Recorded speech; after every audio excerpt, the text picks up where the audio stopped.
Hello and welcome.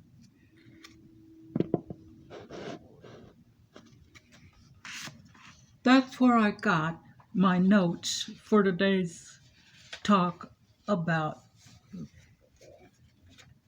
creation.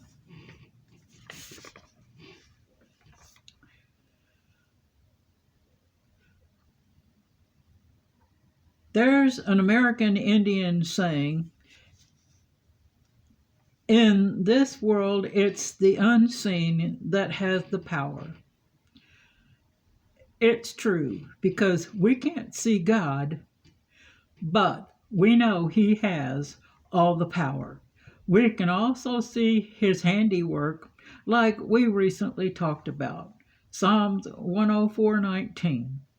The sun, moon, and stars were made to give light and for guidance for travelers.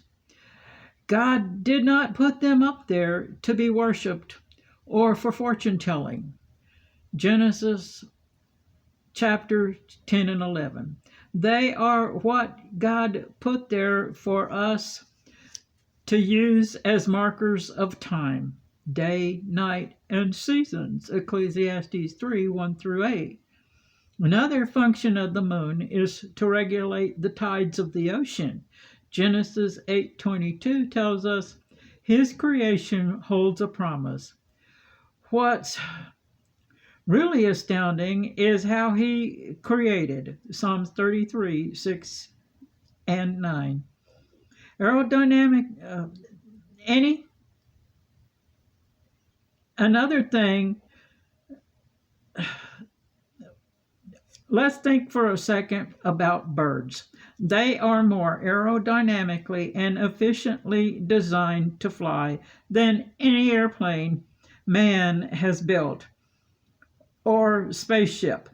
They are the only creatures he gave feathers. Birds are the only ones that have wishbones which help them fly.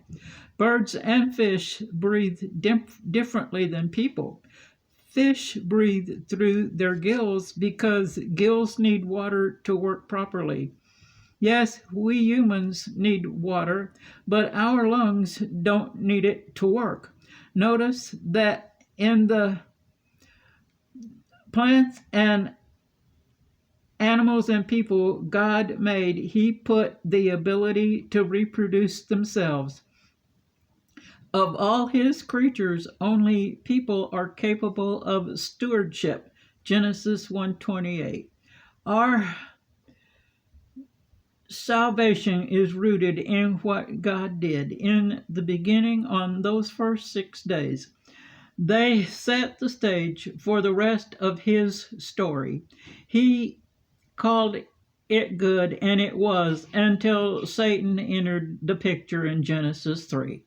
That's when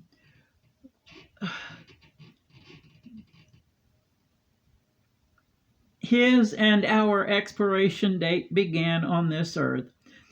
He will end up in the lake of fire. The really good news for us is that we will end up in heaven with the amazing Creator to spend eternity because He made all the living things, whether plants, animals, and people, is why to God all lives matter. Everything He made is precious to Him, and it should be precious to us.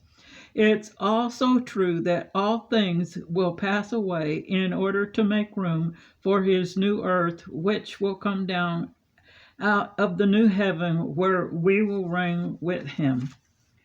However, there are several things that will not pass away. His word, because it became flesh in the person of His Son.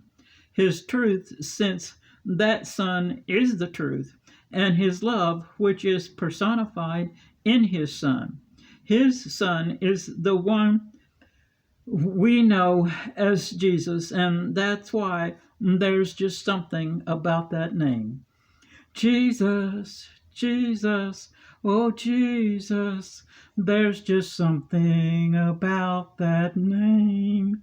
Master, Savior, Jesus, like the fragrance after the rain.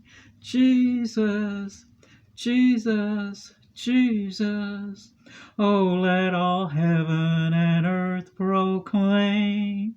Kings and kingdoms will all disappear, but there's something about that name. And you may send your prayer requests to He Answers, TWO at gmail.com, and we'll pray that you keep learning more things about that name.